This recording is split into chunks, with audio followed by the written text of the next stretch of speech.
দুর্গার গল্প। দুর্গাপূজা বাঙালি হিন্দুদের সবচেয়ে বড় উৎসব। এটি শুধু একটি পূজা নয়, এটি বাঙালির সংস্কৃতি আর ঐতিহ্যের প্রতিচ্ছবি। দুর্গাপূজার ইতিহাস কয়েক হাজার বছর আগের। মা দুর্গা মহিষাসুরকে বধ করে পৃথিবীতে শান্তি ফিরিয়ে এনেছিলেন। তাই এই পূজা নারীশক্তির জয় ও অশুভ শক্তির বিনাশের প্রতীক। দুর্গার বিভিন্ন রূপ। মা দুর্গার অনেক রূপ আছে।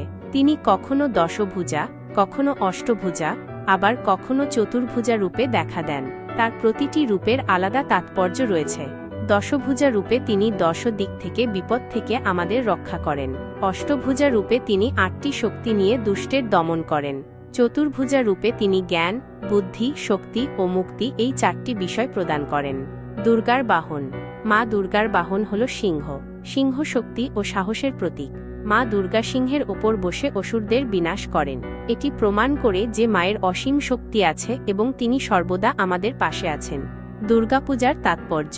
দুর্গাপূজা শুধু একটি ধর্মীয় উৎসব নয়, এটি মিলন ও ভালোবাসার উৎসব।